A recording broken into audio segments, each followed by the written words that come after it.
بسم اللہ الرحمن الرحیم۔ ویلکم بیک خواتین و حضرات، امید ہے کہ آپ کو ہماری یہ کاوش پسند آ رہی ہوگی، کیونکہ ماشاءاللہ رضوان بھائی کا ایک جو سٹائل ہے، جس طریقے سے وہ پیشن کے ساتھ ہر چیز کو آپ کے سامنے بیان کرتے ہیں، اللہ تعالیٰ ان کی اس محنت کو قبول فرمائے اور اللہ تعالیٰ ہمیں حق اور سچ پر قائم رکھے اور امام مہدی کے لشکر میں شامل فرمائے۔ اچھا، امام مہدی کی ہی بات آ گئی، تھوڑا سا اگر آپ احادیث کی روشنی میں سم اپ کر دیں گے دوستوں کو سمجھنے کے لیے کہ امام مہدی کا جو ہے قرآن اور حدیث، تو ہم نے پہلے بھی بات ڈسکس کیا تھا، وہ ڈیٹیل میں ہم نے ڈسکس کیا تھا، تو صحیح حدیث میں اگر ہمیں تھوڑا سا ڈیٹیل سے ڈسکس کریں۔ بالکل، یہ ضروری ہے کیونکہ ہم نے وہ پہلے ایپیسوڈ میں سارا کچھ کیا تھا۔ ہاں جی، تو اب وہ کافی عرصہ ہو گیا لوگوں کو، جو نیو کمرز ہیں ان کے لیے ریمائنڈر ہو جائے۔ میں کوشش کرتا ہوں اس کو مختصر انداز میں اس کو تھوڑا سا کوشش کروں اس کو بیان کرنے کی۔ حضرت امام مہدی جو ہیں، ان کو حضرت امام مہدی جو ہیں، یہ ان کو مہدی کہہ کے بھی اللہ کے رسول صلی اللہ علیہ وسلم نے فرمایا، اور ان کو قریش کا شخص کہہ کے بھی فرمایا، اور ان کو ایک خلیفہ کہہ کے بھی بلایا، ایک خلیفہ کے ہاتھ پہ بیعت ہوگی، تو بہت سے انداز میں رسول اللہ صلی اللہ علیہ وسلم نے ان کو بیان فرمایا، مہدی بھی فرمایا۔ تو اس لیے یہ چیز ضروری ہے کہ یہ ایک ہی شخص کی بات ہو رہی ہے، سمجھنی۔ میں اس کو کچھ احادیث میں آپ کے آگے بیان کر دیتا ہوں، اور سب احادیث کا مفہوم ہے، کمی بیشی اللہ تعالیٰ معاف فرمائے۔ نبی پاک صلی اللہ علیہ وسلم نے فرمایا، یہ جامع ترمذی کی صحیح حدیث ہے، میری امت میں مہدی ہیں جو نکلیں گے اور 5 7 یا 9 سال تک زندہ رہیں گے، اور وہ اتنا مال تقسیم کریں گے کہ لوگ اٹھا نہیں سکیں گے۔ اب یہاں پر ایک یعنی کہ خلیفہ کی، مہدی کی مال تقسیم کرنے کی بات ہوگی۔ اب یہ چیز ہمیں صحیح مسلم میں 4 احادیث ملتی ہیں ایک خلیفہ کی مال تقسیم کرنے کی بات۔ پہلے 3 احادیث میں آپ کو بیان کر دیتا ہوں، وہ میچ کریں نا باتیں۔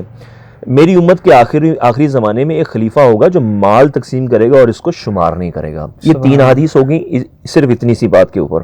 ایک حدیث ہے صحیح مسلم کی، جس کا مفہوم ہے، جس ہم نے پہلے بھی کوٹ کیا، عراق معاشی طور پہ تباہ ہوگا، شام معاشی طور پہ تباہ ہوگا، پھر فرمایا پھر میری امت میں ایک خلیفہ ہوں گے جو کہ مال تقسیم کریں گے، ٹھیک ہے۔ اب یہ جامع ترمذی کی حدیث کہ مہدی ہیں جو نکلیں گے، 5 7 یا 9 سال تک زندہ رہیں گے، اور وہ اتنا مال تقسیم کریں گے کہ لوگ اٹھا نہ سکیں گے، مہدی کہہ کے کوٹ ہو گیا۔ اور پھر صحیح مسلم کی یہ حدیث کہ خلیفہ کے بارے میں، مال تقسیم کرنے کے بارے میں، یہ ساری صحیح حدیث ہیں۔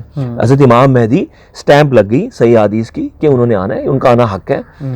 اور اس کے بعد ہمیں بہت سی حدیث ملتی ہیں جس میں ابھی ایک سنن ابی داؤد کی ہے، ترمذی کی ہے، دونوں صحیح حدیث ہیں، جس میں نام والی بات آ جاتی ہے۔ قیامت اس وقت تک قائم نہیں ہوگی جب تک عربوں کا مالک، یعنی کہ بادشاہ بننے کی بات ہو رہی ہے یہاں پہ، عربوں کا مالک۔ اس میں کچھ لوگ کہتے ہیں نا کہ خلیفہ کی موت کے بعد بیسیکلی خلیفہ اور بادشاہ اور وہ پرائم منسٹر اور president, this is all the same terminologies ہیں، لیکن بیسیکلی ایک ہی ہوتے ہیں۔ جی بالکل، یہ عربوں کا مالک ایک ایسا شخص ہوگا جو میرے اہل بیت میں سے ہوگا، بنو ہاشم میں سے، اور ان کا نام میرے نام جیسا ہوگا، یعنی کہ محمد ہوگا، احمد ہوگا۔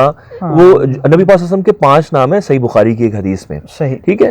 وہ 5 ناموں میں سے کوئی بھی نام ہو سکتے ہیں، تو زیادہ کیونکہ قرآن میں 2 نام ہیں، محمد اور احمد صلی اللہ علیہ وآلہ وسلم، تو اور ان کے والد کا نام میرے والد جیسا ہوگا۔ اور اس میں والد کا نام سمجھنے کی ضرورت ہے کہ وہ عبداللہ ہے، ہمارے پیارے نبی صلی اللہ علیہ وسلم کے والد کا نام عبداللہ ہے۔ ہاں جی، ہم نے اسی پہ ہی، وہ عبداللہ بھی ہو سکتا ہے، وہ عبد الرحمن بھی ہو سکتا ہے، عبد الرحیم بھی ہو سکتا ہے، اللہ کے ناموں میں سے کوئی بھی نام ہو سکتا ہے۔ ڈیکوڈ جب آپ کرتے ہیں نا، کیونکہ انہوں نے صرف یہ نہیں کہا کہ صرف عبداللہ ہوگا یا صرف محمد صلی اللہ علیہ وسلم ہوگا، انہوں نے کہا میرے نام جیسا ہوگا اور میرے والد کے نام جیسا ہوگا، تو یہ چیز سمجھنی ضروری ہے۔ اور اس کے علاوہ اور وہ عدل و انصاف سے زمین بھر دیں گے جیسا کہ ظلم سے بھری ہوگی۔ ایک اور ان کا مشن بتا دیا اللہ کے رسول اللہ صلی اللہ علیہ وسلم، مال بھی تقسیم کرنا ہے۔ مالی حالت ہمیں سامنے ہے، جو یمن کی، شام کی، عراق کی، یہ سب معاملات دیکھیں آپ، جو حالات چل رہے ہیں، فلسطین لے لیں، برما میں جو ہوا، برما تو دل چیر دیتا ہے جو برما میں ہوا۔ بہرحال یہ ایک اور مشن مل گیا کہ یہ انصاف بھی قائم کرنا، دنیا مسلمان پر ظلم و ستم ڈھاری ہوگی، انہوں نے اس کو روکنا ہوگا۔ یہ بھی 2 حدیث صحیح مل گئی ہمیں اس بارے میں کہ حضرت امام مہدی کے اوپر سٹیمپ ہے کہ یہ انہوں نے آنا ہے اور انہوں نے یہ کام کرنا ہے۔ اور اس کے علاوہ آپ دیکھ لیں کہ ایک اور حدیث ملتی ہے، سنن نبی داؤد کی صحیح حدیث ہے، مہدی کہہ کے کوٹ کیا، مہدی میری نسل سے فاطمہ رضی اللہ عنہ کی اولاد میں سے ہوں گے۔ حضرت فاطمہ رضی اللہ عنہ، حضرت علی رضی اللہ عنہ والی حدیث میں ملتی ہے، حضرت حسن کی اولاد میں سے ہوں گے، جی بالکل، بنو ہاشم سے۔ اب پھر ایک فرما دیا، ایک اور حدیث سمجھنی بڑی ضروری ہے، سنن ابن ماجہ کی صحیح حدیث ہے، مہدی ہم اہل بیت میں سے ہوں گے اور اللہ ایک ہی رات میں ان کو صالح بنا دیں گے. اللہ کو ریکٹیفائی ون نائٹ. آپ یہ دیکھیں کہ اسٹیمپ لگا دیں گے. ہاں ان کو وہ ایبلٹیز ان کے اندر اللہ تعالیٰ پیدا فرما دیں گے. ایک بڑی ذمہ داری ہے. دیکھیں ہمیں وہ جو ملتی ہے نا حدیث، جو مستدرک الحاکم، یہ صحیح ہے، یہ حدیث کی کتاب ہے، ٹھیک ہے. اس کے اندر ایک حدیث کا بڑا ذخیرہ موجود ہے جو کہ اینڈ آف ٹائمز کے اوپر ایک پورا ایک بڑا ضخیم قسم کا ایک چیپٹر ہے اس کے اوپر. اس میں بہت سی حدیث ہیں. اس میں حدیث موجود ہے کہ جس میں ہمیں بتایا جاتا ہے کہ یہ جب ان کو لایا جائے گا نا مکہ ان کے بیعت کرنے کے لیے، تو وہ بیعت نہیں لینا چاہ رہے ہوں گے، ان کو زبردستی ان کے ہاتھ میں بیعت لی جائے گی. کیونکہ جو اہل نظر ہوں گے وہ دیکھ لیں گے معاملات آگے ہیں، نشانیاں بھی انہی شخص کے بارے میں ہیں اور یہ سارے پورا ان کو لایا جائے گا. وہ اتنی بڑی ذمہ داری اٹھانا نہیں چاہ رہے ہوں گے کیونکہ یہ ایک ہیوج ایک بہت بڑی ذمہ داری. جی میں یہ کہہ رہا ہوں پورے نظام سر، پوری امت مسلمہ کی ذمہ داری ان کے کندھوں پہ آ جائے گی. صرف امت مسلمہ نہیں بلکہ جو اہل نظر کہتے ہیں کہ بیسیکلی امام مہدی نے پوری دنیا کے لیے خلیفہ بن کر آنا ہے. زائنزم کا ایجنڈا اس کے خلاف لڑنا ہے. تو اب بہرحال یہ چیز ہمیں ملتی ہے، اس کو اس حدیث سے ملائیں، ان کو اللہ تعالیٰ ایک رات میں ان کو صالح بنا دیں گے. اس کا مطلب ہے کہ جو بھی کمی بیشی ان کے اندر ہوگی، ٹھیک ہے، ایبلٹی کے لحاظ سے دیکھ لیں، میچورٹی کے لحاظ سے دیکھ لیں، میچورٹی بھی تو ضروری ہے نا، تو وہ جو بھی ضرورتیں ہیں نا مہدی کے رول کے لیے، وہ اللہ تعالیٰ ان کے اندر وہ ایک ہی رات میں پیدا فرما دیں گے ساری. یہ اللہ تعالیٰ کی خاص مدد ہوگی ان کے ساتھ. خلیفۃ اللہ فرمایا نا. اب آپ کی گفتگو پہلے والی گفتگو کو ملا کے ہم دیکھتے ہیں اہل نظر کی بات کی ہے، اس کا مطلب ہے کہ اہل نظر اپنے مشن پر نکل چکے ہیں. سر اہل نظر جو ہیں وہ کام بے شک ضرور کر رہے ہیں، اس میں کوئی شک نہیں ہے، کیونکہ یہ انہی کا ہی کام ہوگا، انہی کی ایفرٹ ہوگی، تو ان کو وہ لائیں گے وہاں پہ، وہ تو بھاگیں گے. دیکھیں وہ حدیث ہمیں بتاتی ہے اہل نظر اس وقت مدینہ شریف یا وہ مدینہ سے بھاگیں گے، وہ مدینہ سے بھاگیں گے، مکہ میں پناہ لیں گے، کیونکہ اتنی بڑی ذمہ داری وہ نہیں اٹھانا چاہ رہے. ٹھیک ہے، تو وہ اب کیونکہ ہمیں مولانا ابو المودودی کی ہمیں ملتی ہے اسٹیٹمنٹ ملتی ہے اس بارے میں کہ وہ کبھی بھی وہ دعویٰ نہیں کریں گے میں ہی مہدی ہوں. سمجھ رہے ہیں نا؟ یہ چیز ہمیں سمجھنی ہے. تو بہرحال یہ ہمارا مہدی کے اوپر ہمارا یہ ایک سم اپ ہم اس کو کرتے ہیں اس بات کو کہ حضرت امام مہدی کے اوپر بے تحاشا صحیح حدیث، یہ تو میں نے بڑی مختصر سی چوز کی ہیں، بے تحاشا صحیح حدیث موجود ہے. حضرت امام مہدی کو میتھ نہیں ظاہر ہے کہ وہ تو ہم نے اس پہ پوری ایپیسوڈ کر دی ہے. جی بالکل. اچھا یہ چیزیں بھی ہوگی ڈسکس. چلیں اب تھوڑا سا اور ایک دو چیزیں میں 3 شہزادوں والی بات بھی کر دوں. یہ اسی میں صحیح ہین میں مستدرک کی صحیح ہین میں 3 شہزادوں والی صحیح چین کے ساتھ حدیث موجود ہے. بلکہ ایک سوال بچوں نے بھی پوچھا تھا کہ ہمیں اس کا ریفرنس بھی بتا دیں جو رضوان بھائی نے ایپیسوڈ میں کہا تھا. میں نے کہا تھا انشاءاللہ ہم 8432 یہ مستدرک یہ صحیح ہین کی یہ دیکھ لیں. ٹھیک ہے، یہ کتاب ہے، اس میں 3 شہزادوں کا ذکر ہے. اس میں 3 شہزادوں کا بھی ذکر ہے، اس میں بہت سی چیزوں کا ذکر ہے. نہیں ایک اور سوال جو تھا نا اسی سے ریلیونٹ ہے، جو 5ویں مرے گا اور 7ویں کا، یعنی کہ یہ جو ہے وہ نعیم بن حماد کی کتاب الفتن میں وہ ضعیف حدیث ہے. ٹھیک ہے، ہم تو اس وقت بالکل صحیح حدیث کے ساتھ چل رہے ہیں، ہم اب ضعیف حدیث کوٹ نہیں کر رہے ہیں. ٹھیک ہے، اب کیونکہ یہ کنفیوژن میں جی کچھ لوگ کنفیوز ہو جاتے ہیں، میں اس لیے مکمل ہم پچھلے جتنے ہمارے 3-4 ایپیسوڈ اس میں ہم نے صحیح 100% صحیح حدیث الحمدللہ ہم نے بیان کیا، اور اس میں بھی ہم نے کوئی بھی ضعیف حدیث بیان نہیں کیا الحمدللہ. 3 شہزادوں والی جو ہے نا جی وہ ہم نے بیان کی تھی. اس میں 3 شہزادے سمجھ لیں. پہلے تو ایک ہو گیا، اب ایک 4 لوگ اس وقت کھڑے ہیں ہمارے سامنے، یہ سمجھ لیں. مقرن ہے، ٹھیک ہے، محمد بن نائف ہے، احمد بن عبدالعزیز ہے اور ایم بی ایس ہے. اب ان میں سے لڑنا کن 3 نے یہ حالات بتائیں گے. 4 ہمارے سامنے کھڑے ہیں، ٹھیک ہے. مقرن کا بیٹا بھی اس نے قتل کروایا، ایم بی ایس نے، یہ بھی ہمیں پتا ہے. لیکن مقرن جو ہے وہ فزیکلی اتنا اسٹرانگ نہیں ہے، ضعیف بھی ہو چکے ہوئے ہیں، بیمار بھی ہیں. بہرحال جو بھی ہے مقرن ہو سکتا ہے وہ رول پلے نہ کریں، لیکن باقی ہمارے سامنے کھڑے ہیں. محمد بن نائف ہیں، احمد بن عبدالعزیز ہیں اور یہ ایم بی ایس ہیں. مقرن جو ہے وہ ایم بی ایس کے چچا ہیں اور احمد بن عبدالعزیز تو سگے چچا ہیں. اب جو محمد بن سلمان کے جو سگے چچا ہیں وہ ایک ہی رہ گئے ہوئے، وہ احمد بن عبدالعزیز، یعنی کہ کنگ سلمان کا صرف ایک ہی آخری سگا بھائی ہے، وہ ہے احمد بن عبدالعزیز، اور کوئی نہیں ہے. ٹھیک ہے، تو بہرحال اچھا اب ہم جو چیز ڈسکس کر رہے تھے نا اپنے پچھلے پارٹ میں، وہ اس کا اختتام کرنا ضروری ہے. اس کو سم اپ کرتے ہیں ہم اپنے ایپیسوڈ کو. نماز کا بھی ٹائم ہونے والا ہے. بالکل ایسے یہ جو قسطنطنیہ والی بات تھی 2023 اگر ہم اس چین آف ایونٹس کو اگر ہم سیم پیٹرن دیں نا 3 سال کے گیپ کا, 2017 بیت المقدس کی آبادی, 2020 مدینہ کی ویرانی, 2023 ملحمۃ الکبریٰ. اچھا 2023 ملحمۃ الکبریٰ جو ہے نا, ملحمۃ الکبریٰ ہمیں پتہ چلتا ہے ساری اوتھینٹک احادیث سے کہ یہ حضرت امام مہدی کی لیڈرشپ میں ہونی ہے. اس کا مطلب ہے کہ ان سے پہلے وہ بائی ڈیفالٹ ہے امام مہدی پہلے آ چکے ہوں گے اور اس وقت 2023 تک عروج پہ کام ہو چکا ہے انشاءاللہ تعالی. دیکھیں یہ 2023 میں ملحمۃ الکبریٰ کا ورلڈ وار 3 کا آغاز ہے, اور ورلڈ وار 3 کی جو پیک ہے نا, جو کلائمیکس ہے, وہ ہے آرماگیڈن. ٹھیک ہے, اب وہ آرماگیڈن کے بعد ہے قسطنطنیہ کی فتح. وہ اگر ہم اس کو دے لیں وہ 2026 بنتا ہے. ٹھیک ہے, اور 2026 کے بعد جو بہت ہی ایک چیز جو احادیث جو بیٹھ رہی ہے نا, یہ 3 سال کا گیپ جو ہے, یہ 3 سال کا گیپ ہے نا, وہ اتنے خوبصورت انداز میں میچ کر رہا ہے, وہ چیز ذہن میں کلک کر رہی ہے. میں آپ کو بتاتا ہوں 2023 ملحمۃ الکبریٰ جسی میں غزوہ ہند بھی اسی میں شامل ہے. ٹھیک ہے, اب یہ فیز اگلا قسطنطنیہ. اب وہ کیسے معاملات ہوں گے وہ انشاءاللہ وقت اس کو کلیریفائی کرے گا. ہم نے دیکھ لیا کہ وہ مرج ہونا ہے خلافت عثمانیہ کا اور خلافت مہدی کا مرج ہونا ہے بیسیکلی قسطنطنیہ کی فتح, وہ ہماری انالیسس کے مطابق. اللہ نوز بیسٹ. اب وہ کس طرح معاملات ہوں گے 2023 کے بعد چیزیں کلیئر ہونے شروع ہو جائیں گی. ٹھیک ہے, اب 2026 میں جب قسطنطنیہ جب فتح ہو جائے گی, جب خلافت مہدی میں آ جائے گی, اس کے بعد شیطان آواز لگائے گا, شیطان دیکھ لے گا پوری دنیا پہ مسلمانوں نے فتح کر لیا. آرماگیڈن کی فتح مسلمانوں کی ہو گئی, شیطان کو وہ چیز ہضم نہیں ہوگی, اور اوپر سے جو سونے کا خزانہ ہے وہ مسلمانوں کے قبضے میں آ جائے گا سارا. اسے شیطان آواز لگائے گا تم یہاں پر خزانہ تقسیم کر رہے ہو, پیچھے دجال تمہارے فیملی میں نکل آیا. اب وہاں پر پھر حضرت امام مہدی پھر 10 بندوں کا لشکر بھیجیں گے کہ چیک کریں کہ وہاں پر واقعی دجال آیا کہ نہیں آیا. یہ اس چیز کا ثبوت ہے کہ ٹیکنالوجی اس وقت ایکسٹنکٹ ہو چکی ہوگی عام ہیومینٹی کے اوپر, جنگوں کی وجہ سے ساری ہر چیز تباہ ہو چکی. جو زائنسٹ کا جو پلان ہے نا, زائنسٹ کو پتا ہے یہ آرماگیڈن کھڑی ہے سامنے, انہوں نے اس ٹیکنالوجی کو بچایا ہوا ہے. جو ہارپ ٹیکنالوجی ہے نا, جہاں پہ امریکہ کا صدر بھی نہیں جا سکتا اس لیبورٹری کے اندر, اور بڑے بڑے آفیسرز ہیں وہ بھی نہیں جا سکتے وہاں پر, وہ بند ہی کیا ہوا داخلہ سب کا. وہ صرف بڑے مخصوص لوگ ہیں جو وہاں پہ آتے جاتے ہیں. آپ چیک کر سکتے ہیں سارا ہارپ کے اوپر. یہ انہوں نے ٹیکنالوجی سیو کی دجال کے لیے. یہ انہوں نے بیسکلی اس دور میں دجال نے آنا ہے, اور میں آپ کو اس کو کوٹ کرتا ہوں, مشکات کی حدیث ہے, صحیح حدیث ہے, کہ وہ حدیث ہمیں بتاتی ہے, اس حدیث کا مفہوم ہے کہ 3 فیزز آنے ہیں, اور اس حدیث کو ہم ملائیں گے ایک حدیث کے ساتھ جو کہ صحاح ستہ میں بھی ملتی ہے, کہ یہ 3 سال کا ایک پیریڈ آنا ہے مسلم امہ کے اوپر, یہ قحط کا, بلکہ پوری دنیا کے اوپر.